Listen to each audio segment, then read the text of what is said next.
Fala aí, rapaziada. Hoje nós vamos falar aqui sobre a regra da cadeia, que é uma técnica de derivação quando eu estou derivando funções compostas, né? O que a gente tinha visto até então? Ah, Lucas, a última aula foi sobre função trigonométrica, é isso. Então a gente estava derivando coisas trigonométricas. Por exemplo, qual que é a derivada do seno de x? Ah, a derivada do seno de x é o cosseno de x. Beleza. Só que a gente discutiu um exercício, lembra que a gente fez qual que era a derivada dessa função aqui? 2 seno de x? Opa, desculpa. Seno de 2x? Cara, a gente viu quanto que era essa derivada, né? Só que a gente fez de um jeito mais complicado e tal. A gente expandiu esse seno de 2x em 2 seno x cosseno x, né? A gente expandiu a fórmula do arco dobro e fez a derivada da regra do produto. E não precisa ser sempre assim, tá? O que a gente vai entender agora é que, na verdade, aqui o que a gente tem? A gente tem uma função composta. E quando a gente fala de funções compostas, a nossa técnica para derivar elas é um pouquinho diferente, beleza? Então é isso que a gente vai discutir, a gente vai construir essa ideia na íntegra aqui, cara. Eu vou fazer um... Essa aula aqui tá foda, hein? Tá foda. Então vamos lá. Primeiro, antes de tudo, a gente tem que falar de funções compostas, né? Se você quer derivar funções compostas e não sabe o que é uma função composta, fica difícil. Então a gente vai digredir um pouco, vai pegar lá de trás o conhecimento. Então vamos lá. Antes de falar de função composta, vamos falar o que é uma função, né? É claro que a essa altura do campeonato você teria que estar careca de saber o que é uma função, né? Já que o cálculo é o estudo das funções, mas assim, beleza, não custa nada aqui. Cara, o que é uma função? Uma função é uma relação entre dois conjuntos. Né? A gente costuma chamar esse primeiro conjunto aqui do domínio, que são os valores de x permitidos da minha função, e o contradomínio, que são os valores que estão associados a esse meu domínio, ou seja, é da onde, né, eu solto uma setinha, podemos assim dizer. Ah, tá, beleza. Então, uma função é uma correlação entre dois conjuntos, quaisquer conjuntos. É claro, a gente tem que seguir algumas ordens e tal. Um valor de x, por exemplo, não pode estar associado ao mesmo valor de y, né? Então, esse cara ele não pode mandar duas setas, porque senão a gente teria uma coisa desse tipo aqui, né? Por exemplo, um gráfico assim. O que acontece aqui? O mesmo valor de x ele está associado a vários y diferentes, né? Isso não pode, isso não é uma função. Beleza. Mas, no fim das contas, a gente não está preocupado em saber isso. Está preocupado em entender o que é uma função. É uma correlação entre dois conjuntos, onde esse primeiro conjunto aqui é o conjunto do domínio, é o conjunto do x, e o contradomínio são os conjuntos onde a gente pode assumir ali o nosso valor de y, né? É claro, os valores de y que a função assume, a gente determina como imagem. A imagem de f, então, são os valores que a função assume. Beleza. O contradomínio é todo aquele espaço lá que a função pode assumir. Porém, nem sempre a função assume todos aqueles valores disponíveis de y. E não tem problema. Né? A única coisa é que a gente está falando aqui de um conjunto imagem. Ah, o conjunto imagem está contido no contradomínio. Isso. Pode ser que ele seja igual ao contradomínio? Sim, existem casos de funções que o conjunto imagem é igual ao contradomínio. Mas existe alguns casos que não. Beleza? Então, cara, a maneira que eu mais gosto de pensar como uma função é uma máquina transformadora, né? Assim como conjuntos, as pessoas podem acabar se confundindo, mas assim, cara, não tem muito erro. O que é a função, cara? A função é como se fosse sua calculadora. Na tua calculadora aqui, por exemplo, ó, não tem um símbolo de raiz aqui, não tem um símbolo de log. O que acontece, cara? Tu vai jogar um número, tu vai jogar um x dentro da calculadora, tu vai escolher a função que você quer determinar. Ah, eu quero determinar quanto que é 10 vezes esse número. Ah, tá, beleza. Então a função que você coloca ali é 10x. E o número que você joga é 10x. Ah, é x, né? Então você joga x, a função vai, calcula quem é o 10 vezes esse número, te devolve esse número. Ah, então, Lucas, se eu jogo, por exemplo, 2 aqui. Ah, joguei 2, a minha função vai calcular o meu f de 2. Meu f de 2 vale 10 vezes 2. Beleza, então a função ela vai me devolver 20. Isso. A função ela é uma máquina transformadora. Essa maneira de representar ela é muito intuitiva e vai ser ela que eu vou fundamentar para trazer a parte de função composta. Então, beleza. Agora a gente vai falar sobre função composta. Para falar sobre função composta, eu tenho que entender como é que a gente pode compor funções e quais são os pré-requisitos para isso acontecer. Então, eu dei duas funções aqui, por exemplo, f de x igual a 10x e g de x igual a 4x. São duas funções distintas. Só que olha só o que eu montei aqui. Eu montei um diagrama de conjuntos aqui, né? Aqui eu tenho o conjunto A. Esse conjunto A, ele é o domínio da minha função f, ou seja, são os valores de x que a minha função f assume, né? Que os valores de x permitidos para essa minha função, beleza? Esse conjunto B é o contradomínio de f, ou seja, são os valores os quais estão relacionados com os valores de x dessa minha função, beleza? Só que o que que acontece, cara? Você percebe que a partir desse conjunto aqui, que é o contradomínio de F, eu relacionei ele com outro conjunto C. Qual conjunto é esse? Esse conjunto aqui. Ah, tá. Então esse conjunto aqui ele vai ser o contradomínio da minha função g. Isso. Então, para uma função ser composta, o domínio de uma tem que ser o contradomínio de outra. Beleza? É assim que tem que ser. Então, por exemplo, eu tenho a função f de x igual a 10x. Pô, se eu escolho x igual a 1, eu chego no x igual a 10, no y igual a 10. Isso. Ah, se eu escolho x igual a 2, eu chego no y igual a 20, beleza. Só que agora a minha função g de x, ela está relacionando esse conjunto com um novo. Ah, beleza. E qual que é essa lei de formação? Ela pega o número e multiplica por 4. Ah, então a partir do momento que eu seleciono 10, por exemplo, eu tenho que chegar aqui no conjunto sem quem? Em 40, no y igual a 40. Ah, tá. Ah, se eu escolho 20, eu vou chegar no y igual a 80 e assim sucessivamente. Só qual que é a ideia da função composta? É você pular uma etapa. Como assim? Cara, você vê que eu consigo ir de A para B e de B para C. Então eu faço um trabalho ali meio que fragmentado. Mas eu estou te fazendo uma pergunta, eu posso simplesmente vir de A até C direto, ou seja, achar uma lei de formação, achar uma função que me relacione diretamente o conjunto A com o conjunto C? E a resposta é que sim, né? Esse é o trabalho da função composta. E como é que a gente pode fazer isso? Aqui na linha de baixo. Você percebe que eu consigo relacionar os conjuntos A e o conjunto C pela seguinte lei de formação. Eu vou pegar uma nova função h de x, que ela é definida pela g da f de x. E o que vai acontecer com a g da f de x? Cara, quem era f de x? A f de x era igual a 10x. Beleza. Quem era g de x? G de x era 4x. Então, agora, como eu quero a g da f de x, aonde tem x, eu vou colocar a minha função f de x. Só que quanto vale a minha função f de x? Ah, vale 10x. Isso. Então, na verdade, essa lei de formação agora que eu encontrei é o seguinte, é 40x. Então, ao invés de eu pegar um número, primeiro multiplicar por 10 e depois multiplicar por 4, eu já fiz o caminho direto. Eu já peguei esse número e multipliquei por 40. Porque faz todo sentido. Ó. Se você pega 1 e quer chegar ali do outro lado, se você multiplicar por 40, tu vai chegar no 40. Ah, tá. Então, se eu pegar esse cara aqui, o 2, e querer chegar lá no outro conjunto, eu vou chegar no 80. Isso. Então, eu só encurtei o caminho. Né? A função composta são leis de formação que você encurta a comunicação entre dois conjuntos. Beleza? Uma outra maneira de pensar como uma função composta, que é a que eu mais gosto, talvez seja a mais intuitiva, é nessa relação aqui de máquina, né? Por exemplo, a gente não discutiu que vai funcionar uma máquina transformadora, então você joga um x aqui, aí ele vai computar lá em f de x, beleza, ele vai calcular 10 vezes esse número e vai te entregar um valor.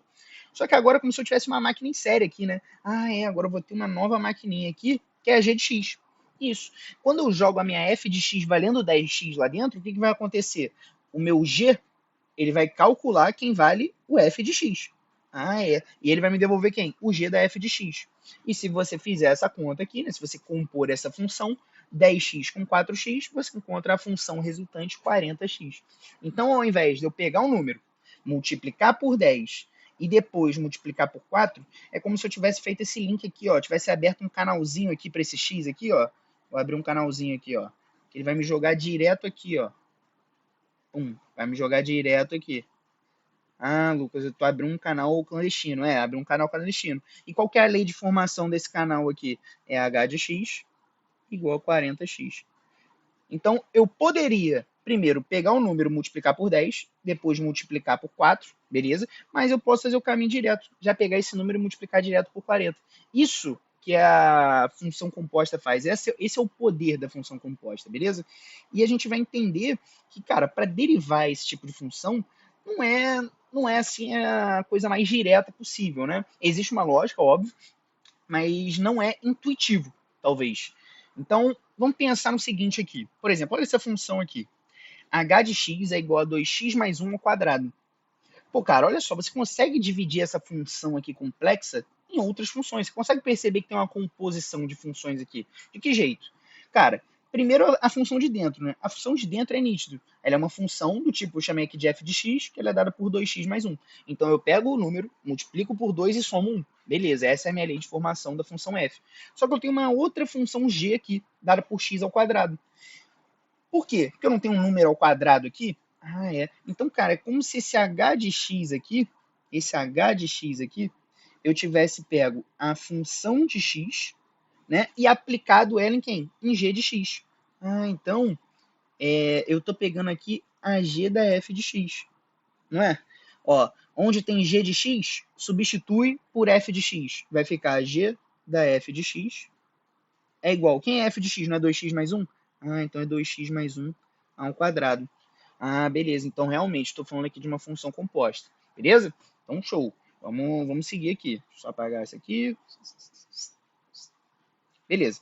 Então, cara, eu desenhei aqui o conjunto para a gente continuar construindo essa ideia do conjunto também. Se você não estiver muito familiarizado, vamos construir isso aqui. Cara, peguei aqui ó, o domínio da minha função f e eu vou relacionar com quem? Com o contradomínio, com os valores de y. Isso. Então, cara, escolhi x igual a zero, por exemplo. Para eu chegar lá no contradomínio, eu tenho que aplicar essa lei de formação. 2 vezes 0, 0, mais 1, 1. Tá. Então, eu aplico o 0 e chego no 1. Isso. Eu aplico 1, chego no 3, aplico 2, chego no 5 e assim sucessivamente. E a partir desse contradomínio dessa função f, eu tornei esse contradomínio o domínio da minha função g. Então eu compus essa função. Beleza, show, legal. Então, qual que é essa composição? Ela não é dada por x ao quadrado? Eu tenho que pegar aquele número e elevar ao quadrado.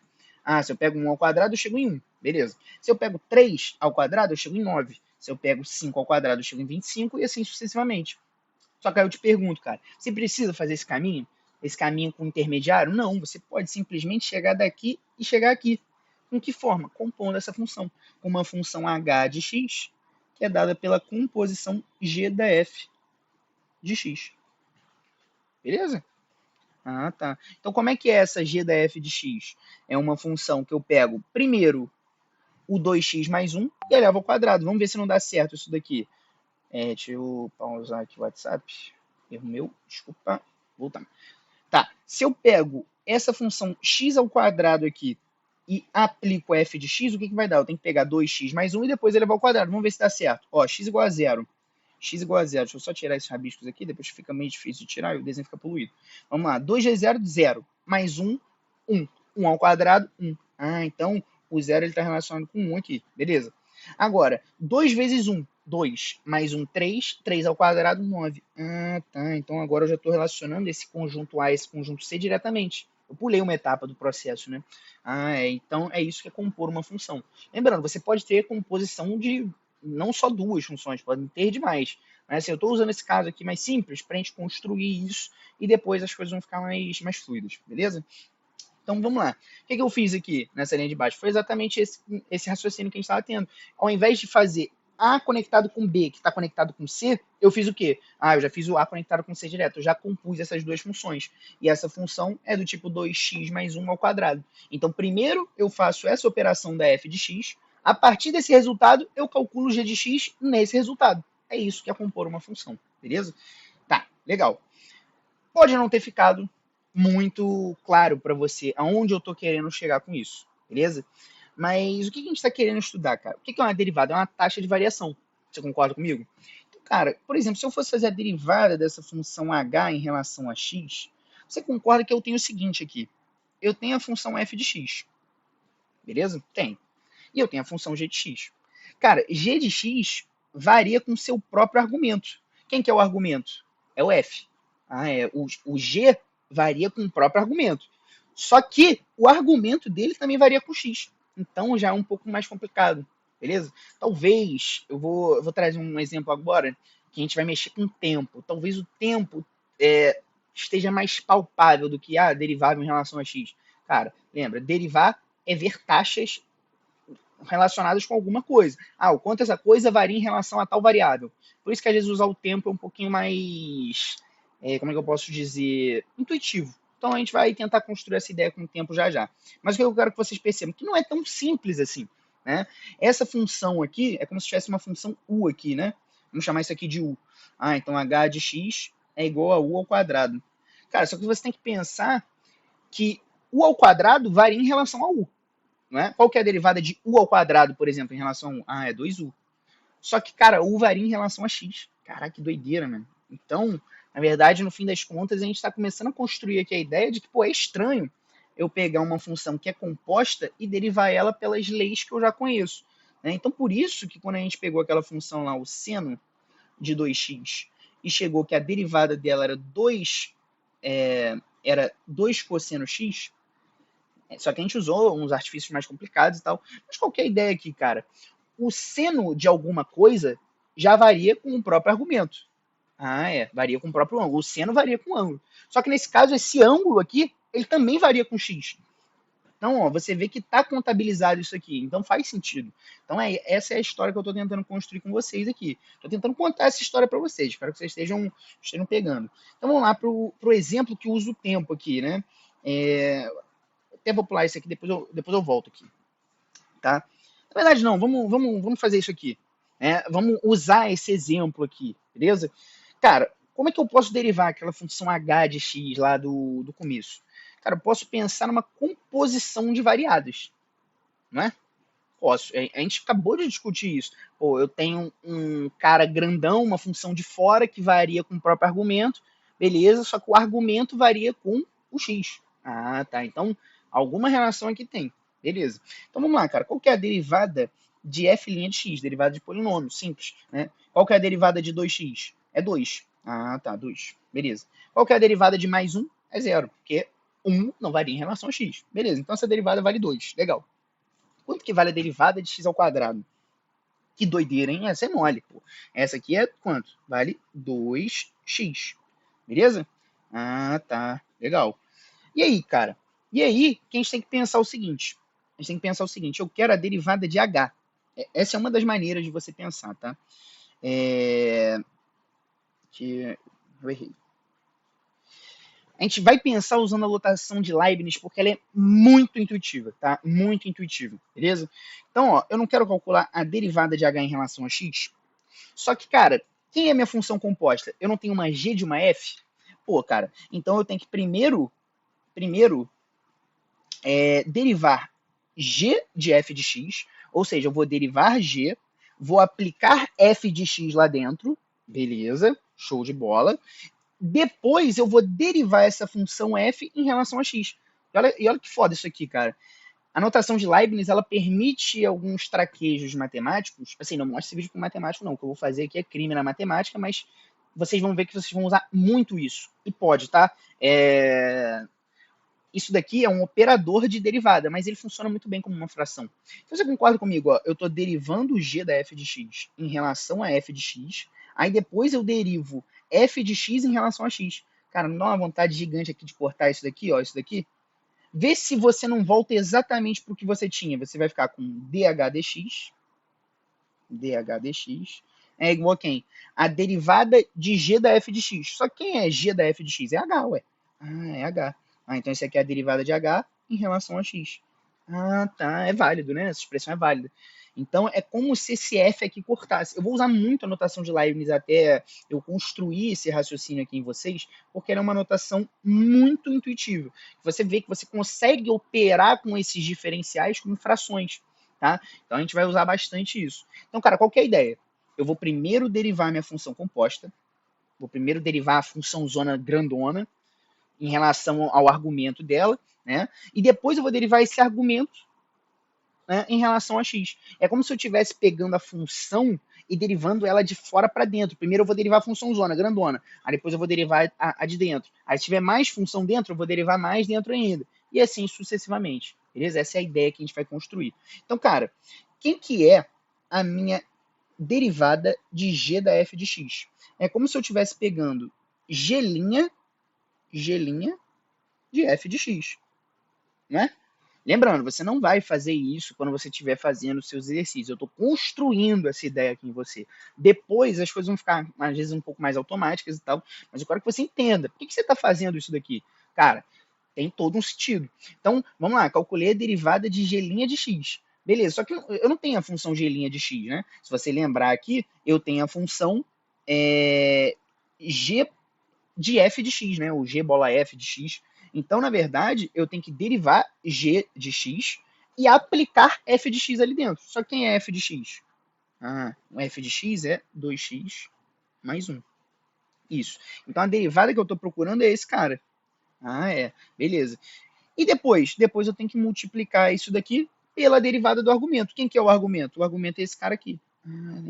Então, a derivada do argumento é 2. Então, se a gente for compor isso daqui, né, a gente pode chegar no seguinte: qual que vai ser a derivada de h em relação a x? A derivada de h em relação a x vai ser a derivada de g, ó, vai ser a derivada de g aplicado a f de x. Beleza, em relação a f de x. Legal, a gente fez isso aqui, dá isso daqui.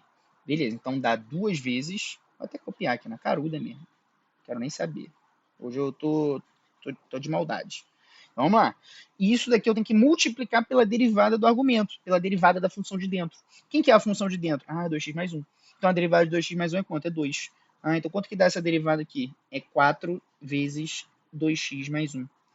Uma outra notação um pouco mais prática, talvez, vai chegar no mesmo resultado, óbvio, mas eu gosto de pensar assim, ó. Cara, chama essa função aqui dentro de u, beleza? Vou chamar aqui de u. Então, no fim das contas, eu fiquei com h de x é igual a u ao quadrado. Então, cara, o que você tem que pensar primeiro? Cara, esquece que tinha uma função ali dentro. Qual que é a derivada de alguma coisa ao quadrado em relação a ela mesma? Né? Ou seja, eu estou pegando a derivada de u ao quadrado em relação a u. Quanto que é a derivada de u ao quadrado? Cara, é 2u. Ah, tá. Então a galinha de x, ou DHDT, né, que é a notação de Leibniz, que é a que eu vou preferir utilizar, vai ser quem? Qual que é a derivada de u ao quadrado em relação a u? É 2u, irmão. Nem pensa. Ah, é 2u. E qual que é a derivada de u em relação a x? Ah, Lucas, u vale 2x mais 1. Isso. Como é que você deriva isso daqui? Cara, quanto que vai ser o meu du dx? Pô, cara, quanto que é a derivada de 2x? Pô, é 2. Quanto que é a derivada de mais 1? É 0. Ah, então du dx vale 2. Isso. Ah, tá. Então isso aqui vai ser 2u, né, que é a derivada de u ao quadrado em relação ao u, vezes du dx. Ah, então isso aqui vai dar 4u. Só, cara, u não é sua variável é essa daqui. Então o que você vai fazer? Vai jogar o valor de u aqui, que vale 2x mais 1. Ah, então isso aqui é 4 vezes 2x mais 1. Essa é uma maneira mais prática, que envolve menos esses, essas coisas aqui, g da f de x, cara, chama de u. Né? Essa função pode ser chamada u, pode ser chamada qualquer letra. Qual que é a parada? É como se você estivesse derivando de fora para dentro. Ah, qual que é a função de fora? Ah, é u ao quadrado. Né? É alguma coisa ao quadrado. Qual que é a derivada de alguma coisa ao quadrado? É duas vezes essa coisa. Ah, e qual que é a função de dentro? Porque a função de dentro importa também, ela varia em relação a x. Ah, a função de dentro, ela é 2x mais 1. Ah, tá. Então qual que é a derivada de 2x mais 1 em relação a x? Ah, a derivada de 2x mais 1 em relação a x é 2. Ah, então eu tenho que contabilizar isso. Né? É literalmente isso. Você não está vendo uma taxa de variação? Cara, então as taxas de variação, a taxa de variação total tem que ser a multiplicação das taxas. Pô, se uma função varia duas vezes e a função de dentro varia duas vezes, essa função varia quatro vezes em relação à total, né? Pô, isso é muito foda, cara. Essa ideia que a gente tá construindo aqui é foda pra cacete. Desculpa aí o palavreado. É que a gente tá construindo aqui, cara, uma ideia que muita gente não tem acesso. Você faz de maneira, às vezes, muito automática os exercícios. Você vai ver que daqui a pouco os exercícios vão ficar, talvez, até manjados. Mas, cara, no fim das contas, o que, que você tá calculando, cara? Você tá calculando uma taxa de variação de uma função composta. Só que, cara, a tua função de fora, ela varia já com o teu argumento. Quem que é o argumento? Esse cara. Ah, então u ao quadrado varia com aquilo que está lá dentro, beleza, varia com u, só que a função de dentro, o próprio argumento varia com x, que é a variável que te interessa. Ah, então eu posso usar a notação de Leibniz, né? Isso. Olha só que foda isso aqui, cara. É como se esse cara aqui tivesse cortado, né? E quem que é u ao quadrado? Ah, u ao quadrado é minha própria função h. Então isso aqui se resume a galinha de x igual a galinha de x. Porra, cara. Por isso que essa notação de Leibniz ela é muito útil, muito útil. Às vezes você enxergar esse diferencial cortando faz todo sentido na sua cabeça. Né? O que está do lado esquerdo da equação tem que ser o que está do lado direito da equação. Isso não muda, a matemática é a mesma. Mesmo que a gente esteja falando de cálculo, de infinitesimal, a matemática é a mesma. Se a coisa que está na esquerda é igual a coisa que está na direita, é uma equação válida. E é exatamente o que está escrito aqui. É como se eu estivesse escrevendo, não é mais ou menos isso, mas é como se eu estivesse escrevendo a galinha de x como outra coisa. Só que, na verdade, essa coisa é o que vai dar a resposta que eu quero, beleza? Ah, tá. Pô, Lucas, muito irado isso aqui, hein, cara. Muito maneiro. É claro, essa função que eu escolhi, ela é mais simples, mas assim, a gente vai construir por último, assim, outra maneira intuitiva de você pensar nisso daqui. Essa que eu peguei com um professor num curso de matemática que eu faço, beleza? É muito foda esse curso. Lições de matemática. E assim, cara, é muito foda essa ideia aqui, cara. Eu tava tentando pensar numa maneira de passar para vocês uma maneira intuitiva de pensar em uma derivada Caraca, eu esqueci o nome agora. Uma derivada de função composta, né, na regra da cadeia, uma maneira intuitiva, e uma maneira intuitiva que ele me mostrou foi usando a física. Pô, achei incrível. Né? Vamos pensar no seguinte, cara, nessa situação aqui. Eu tenho três carinhas aqui. Pô, eu tenho o Astolfo, eu tenho o Berenilson e eu tenho o Clausius. Ah, Clausius não existe. Diz isso pro físico que se chama Clausius, beleza? Clausius existe sim. Tá, legal. Aí, ele te deu o seguinte, cara, ele falou que esse cara aqui ele anda com uma velocidade VA, beleza? Esse cara aqui, o VB, ele anda com uma velocidade VB, que é duas vezes a velocidade A. Ah, então essas duas velocidades elas são relacionadas. Isso. E agora o VC, o cara que anda com velocidade C, ele anda com quatro vezes a velocidade de B. Você começa a perceber que tem um pingo de função composta aí, né? É como se eu tivesse aqui o meu domínio, aí o meu domínio está relacionado com o meu contradomínio, aí esse contradomínio se tornou o domínio de uma outra função e está relacionado com outro. Então, na verdade, eu posso, né, relacionar esse cara direto com esse. Pô, se esse cara aqui, a velocidade dele é, a velocidade dele em relação a B é metade. Ah, é. E daqui para cá, um quarto. Então, qual que vai ser a velocidade de A em relação a C? Pô, vai ser um oitavo da velocidade, né? Ah, tá. Então, Lucas, tem um pingo aí de função composta, é isso. Só é uma maneira mais simples de você entender isso. Então, cara, vamos ver em relação a deslocamento. O que é deslocamento? Pô, eu quero ver o quanto que esses caras andam passado um certo tempo delta t, beleza? Então vamos construir isso daqui. Cara, o que é a velocidade? Velocidade não é a taxa de variação da sua posição no tempo, a gente comentou isso, né? Não é delta x sobre delta t. Beleza, então a velocidade A é o delta x. Vou até trocar o nome desse cara aqui, vou chamar de x, y e z, que vai ficar mais fácil. Beleza? Vai ficar mais fácil. X, y e z. Tá. Então, qual que vai ser a velocidade do meu cara x aqui? Cara, a velocidade do meu cara x vai ser o delta x sobre o delta t. Beleza, e eu estou avaliando no mesmo intervalo de tempo. Ah, tá, legal. Então, cara, qual que vai ser a velocidade do meu carinha y? A velocidade do meu carinha y, lembrando, essas velocidades aqui a gente trocou, tá? É x, y e z. Ah, tá, beleza. Então aqui é x, aqui vai valer y e aqui vai valer z. Maravilha. Então, quem vai ser minha velocidade em y? Minha velocidade em y vai ser o quanto o y andou nesse mesmo intervalo de tempo. E é claro, é nítido, né? Pô, se a velocidade do y é o dobro da velocidade de x, o que vai acontecer? Ah, esse cara, ele obrigatoriamente vai ter que andar o dobro no mesmo intervalo de tempo. Isso, ah, tá, legal. Pô, show. Bacana. A gente vai construir isso devagarzinho. Tá. E quem vai ser o meu VZ? Cara, o meu VZ vai ser o quanto o Z variou sua posição, mesmo intervalo de tempo. E é claro, assim, deixa a cega. Pô, se te perguntarem, cara, passar do mesmo instante T, quem vai se deslocar mais? Pô, o Z. O Z é o que tem a maior velocidade dentre todos, né? Ele vai se deslocar duas vezes mais do que o Y e vai se deslocar quatro vezes mais do que o X. Ah, então tem uma ideia de função composta, né, cara? Isso aqui é foda, hein? Tá, vamos lá. Aí agora, cara, eu quero ver o que quanto que o X andou mais que o Y, quanto que o Y andou mais que o X, eu vou construir isso daqui. Beleza. Quem é VY? VY não é duas vezes VX? Ah, tá, duas vezes VX. Só que quem que é VX? VX é delta X sobre delta T, tá? Ah, beleza. Só que aqui, cara, olha só. Eu estou usando ΔX, eu estou usando ΔT porque eu estou falando de um deslocamento. Mas eu não posso falar de um diferencial de deslocamento, ou seja, eu estou pegando um intervalo de tempo tão curto que é como se eu estivesse avaliando o que? A velocidade instantânea dos caras. A gente comentou isso no vídeo passado, beleza? Então eu vou só reescrever isso aqui como sendo que eu quero chegar num momento que eu vou usar a notação de Leibniz, beleza? Ah, tá. Então isso aqui é dx, dt, o vy vai passar a ser, deixa eu já botar aqui, vai ser dx dt, beleza? Legal. Aqui vai ser dy dt e aqui vai ser dz dt. Beleza. Então agora eu quero avaliar quantas vezes o y andou a mais do que o x. Pô, mole, né? Como é que eu posso fazer isso aqui? Cara, vamos aqui para a linha de baixo. Ó. Quem é vy? Vy é duas vezes vx. Duas vezes vx é igual a dy dt. dy dt. Quem é vx? Vx é dx sobre dt, não é? Ah, é verdade, está aqui. Isso. Então vou ter duas vezes dx sobre dt é igual a dy sobre dt. Pô, foda, hein?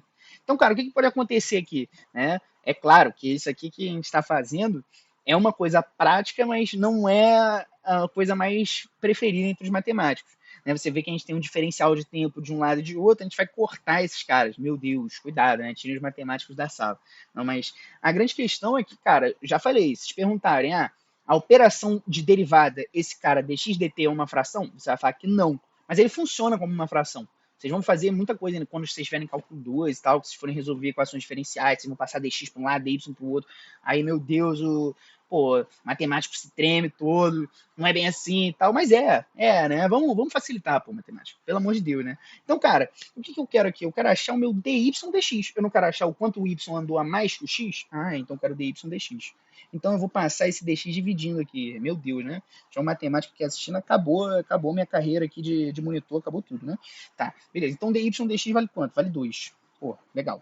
Construímos aqui uma primeira parte aqui da parada. Tá. E agora, eu quero saber quanto que o z andou mais do que o x, ou do que o y. Vamos construir do y primeiro. Pô, vamos lá. O meu vz é igual a dz dt. Só que o que é vz? Vz não é 2 vezes vy? Isso. É 4 vezes vy, né? Desculpa. 4 vezes vy. Então, 4 vezes... Só que o que é vy? Vy é dy dt. E isso aqui é igual a dz dt. Beleza. Então aqui vai acontecer a mesma coisa, né? O dt vai morrer com dt. Eu quero saber aquele dz dt. Então, isso. Então, dz dt é igual... Opa, dz dy é igual a quanto? É igual a 4. Tá. Beleza. E agora, por último, eu vou construir a última ideia. Qual que é a última ideia? Eu quero saber o quanto z andou a mais que o x. Olha só. Quanto que o z andou a mais que o x? Vamos construir aqui. Eu vou ter, mesma coisa, velocidade em z é igual a dz dt, né? Vou copiar na caruda mesmo. Hoje eu tô mal. Então vamos lá. dz dt, né? Só que a velocidade de z é quantas vezes a velocidade de x? Pô, a gente discutiu isso aqui, né? Pô, esse cara aqui é o dobro da velocidade de x. Esse cara aqui é o dobro da velocidade de y, né? Então, na verdade, tô vindo para cá, né? Aqui multiplica por 2, para chegar aqui multiplica por 2. Então, para eu pular daqui para cá, é como se eu estivesse indo do meu conjunto A para o meu conjunto C direto, aqui por 4, eu tenho que multiplicar por quanto? Por 8. Tá. Então, a velocidade de Z é 8 vezes a velocidade de X. Isso.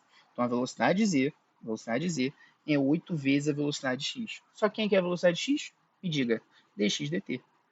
Beleza. Show de bola. Isso aqui tem que ser igual a dz dt. Aí agora, olha o traquejo aqui. De novo, aquela ideia morreu o diferencial, né? Matamos aqui um matemático, tá? dz dt é igual a 8. E fechamos aqui. E agora, cara, dz dx, né? Pelo amor de Deus, dz dx. E agora, cara, o que eu quero construir aqui com você, cara? O que eu quero construir aqui com você? Olha a profundidade disso aqui, hein? Isso aqui é bonito, hein? Olha só. A gente vai pegar essa equação aqui, que eu vou chamar de 1, e essa equação aqui, e vamos chamar ela de 2. Beleza? Cara, lembrando, eu tenho outro jeito de chegar nessa daqui, mas eu achei esse aqui mais intuitivo. Beleza? Eu vou mostrar o outro depois, mas tem outro jeito. Eu vou pegar essa equação aqui e vou multiplicar ela. Então, eu vou multiplicar termo a termo, né? Quem está na esquerda do sinal de igualdade, eu vou multiplicar quem está na esquerda, quem está na direita, eu vou multiplicar quem está na direita. Tá, quem está na esquerda é dy dx. Quem está na esquerda do outro aqui é dz dy. E se você perceber, o que é isso daqui, né? É 4 vezes 2. Tá. Beleza. 4 vezes 2. Só que agora olha que foda, cara. Olha a anotação de Leibniz aparecendo aí. Olha só. Não é como se esse dy aqui morresse? Tá. Então, cara, eu acabei de chegar aqui com você na relação que a gente achou. dz dx não é 8? Isso. Né? Eu acabei de provar, a gente tinha chegado antes, que dz sobre dx era 8, pelo conhecimento de função composta e tal, pela lógica do problema. Só que agora a gente chegou usando a notação de Leibniz, cara. A gente pegou duas equações diferenciais, podemos assim dizer, multiplicou elas termo a termo, não tem nenhum problema em fazer isso, e a gente viu que era análogo ao quê? A derivada de z em relação a z. Ou seja, quanto z variou em relação a x. Caraca. Outra maneira que você poderia pensar é o seguinte, né? Cara, o quanto eu vou variar z em relação a x vai ser o quanto o z vai variar com y e o quanto o y, que é o argumento de z, vai variar com x. Ah, tá. Vê se não é a mesma coisa. É a mesma coisa, né? É como se esse dy aqui cortasse, no final vai sobrar o quê? Um dz dx. Isso. Então o z é como se fosse aquela minha função de fora. E eu quero derivar ela em função do x, não do argumento dela, eu quero do x. Então o que eu tenho que fazer? Primeiro eu vou derivar a função de fora pelo argumento dela, né? É como se eu estivesse derivando. Calma aí, cadê a função? É como se eu estivesse pegando a função de fora e derivando em relação ao argumento u aqui, nesse caso, né? Nesse caso é y. Aí depois, esse y, né, que nesse caso que eu chamei de u, ele é uma função de x. Então, pô, tem que computar isso daqui. Ah, tá. Então agora realmente eu tenho a taxa de variação da minha função. Realmente agora eu tenho, né? Se eu só colocasse, por exemplo, só dz dy, não ia fazer sentido, né? Você percebe que nesse exemplo aqui faz total sentido que seja assim. Agora, quando você pega um exemplo daquele, seno de 2x, aí você pensou intuitivamente, pô, derivado do seno é cosseno. Ah, tá, beleza, então isso aqui é o cosseno de 2x. Beleza. Nesse exemplo, não parece, o erro ele não parece muito evidente, né? Claro que existe um erro aqui, né? Deixa eu até botar um x aqui, vai que alguém tira um print aqui. Não. O que acontece aqui? Cara, aqui faltou alguma coisa. Faltou você contabilizar uma outra variação. Pô, beleza, o seno de 2x, ele varia em relação a 2x. Beleza, ele varia como? Como o cosseno de 2x. Só que 2x também varia em relação a x. Como? Com 2. Ah, tá. Só que nesse caso aqui o erro não é muito evidente, porque você teria que fazer aquele negócio de, vamos achar uma função aqui, por exemplo, quem seria a minha função f de x, por exemplo? Minha função f de x seria seno de x. E quem seria a minha outra função? G de x. G de x vale quanto? Vale 2x. Isso. Só que, o que acontece? Eu tenho a f da g de x, não é? Aonde vai ter x na função f, eu vou jogar g de x. Isso. Então isso aqui vai me resultar na seno de 2x. Aí assim, a gente já viu que a derivada disso aqui dá cosseno de 2x vezes 2. A gente entendeu intuitivamente por que dá agora, né? Só que agora, se eu quisesse escrever, por exemplo, uma notação de Leibniz, cara, eu quero a derivada da f da g de x em relação a x. Então, eu quero a derivada de um porradão, né? Qual que é a derivada do porradão? A derivada do porradão vai ser a derivada da função pelo seu argumento. Que função é essa? Cara, a função é a f da g de x. Quem é o argumento da f da g de x? É o g de x, pô. Tá. Então, g de x. Só que aí, eu não posso só fazer isso, né? Se você for ver, o que está do lado esquerdo da equação é df g de x sobre dx. Aqui, no lado direito, está faltando um cara, né? Porque está sobre dg de x. É. Então, é porque está faltando alguma coisa mesmo, né? Você está cometendo um erro matemático aqui. Está faltando você contabilizar o quanto esse cara aqui varia em x. Tá. Então, quanto que esse cara aqui varia em x? Esse cara varia dg sobre dx. Isso. Aí agora vê se não é a mesma coisa. Pô, se eu simplificar aqui, usando a notação de Leibniz, eu chego com o que eu tenho na esquerda, eu tenho na direita. Cara, muito foda isso aqui, cara. Eu sei que a aula tá grande, mas, porra, irmão, isso aqui é, assim, se você entender isso daqui, não tem como você errar nenhuma questão de regra da cadeia. Não tem como, não tem como. Porque se você entender que as funções podem ser escritas como composição de outras e que você tem que ir derivando de fora para dentro, cara, não vai ter uma função que não seja entregue na sua mão que você não olhe e fale, caraca, a derivada é isso. Pronto. Não vai ter mais aquele, será que é isso? Será que você tem que multiplicar por 2? Não tem. Você vai entender. Se você chegou aqui, pegou toda aquela ideia que a gente construiu e entendeu, cara, não existe um caso onde vai dar problema. Por exemplo, a gente pode até continuar esse exemplo aqui, né? Pode. Qual que é a derivada da f da g de x em relação a g de x? Então eu estou derivando seno de 2x em relação ao argumento. Então finge que aqui vale u, né? Quanto que é a derivada do seno de u em relação a u? Pô, é o cosseno de u, irmão, direto. É o cosseno de u. Só quem que é u aqui? É o 2x. É o cosseno de 2x, beleza. Então esse cara é esse cara. Só que aí eu tenho que derivar também o argumento, porque o argumento, cara, ele varia com x. É como se esse meu u aqui, né, variasse com x. Tá. Então, quanto que meu argumento varia? Meu argumento varia 2 vezes em relação a x. Então, é isso. né? Então a gente vai construir, é claro, essas funções aqui são mais simples, a gente construiu uma ideia muito foda, complexa, grande, para chegar onde eu queria chegar, que é agora passar os exercícios para vocês e agora, querendo ou não, a coisa vai se tornar um pouquinho mais mecânica. Mas, cara, entendido isso daqui, irmão, não tem outra possibilidade que não seja você não acertar todas as questões em relação a isso, tá? Se não tiver nenhum erro algébrico na conta, cara, não tem como, beleza? Não tem como. Show? Então é isso, galera. Agora a gente vai fazer um exercício aqui. Vou pegar a maioria dos exercícios de uma lista do IEM que me foi dada. E assim, a gente vai construir aqui algumas ideias. A gente já construiu todas, mas agora a gente vai praticar isso aqui. Vamos treinar isso aqui, beleza? Fechou? Lembra, o estudo ele tem que ser um pouco ativo também. Então, cara, o que tu vai fazer? Tu vai pegar isso daqui, que eu acabei de mostrar, acabei de passar o meu conhecimento sobre isso, e, cara, você vai se debruçar nisso daqui, vai sair daqui entendido tudo, vai pegar os exercícios que eu vou passar, vai fazer. Ah, consegui fazer? Vou assistir a resolução do mesmo jeito. Isso, porque você vai reforçar aquilo que você está vendo. Ah, não consegui fazer? Vou assistir a resolução e depois não é só assistir a resolução, não. Você vai esperar uns 3 dias, vai esperar o esquecimento fazer o seu papel e depois tu vai tentar fazer de novo. E, irmão, eu duvido que você não vai se dar bem. Beleza? Então, até daqui a pouco aí na nossa aula de exercício. Valeu? A gente vai pegar essas ideias aqui, vai sintetizar, vou pegar umas funções mais complexas e tal, e a gente vai brincar com isso daqui. Show? Valeu!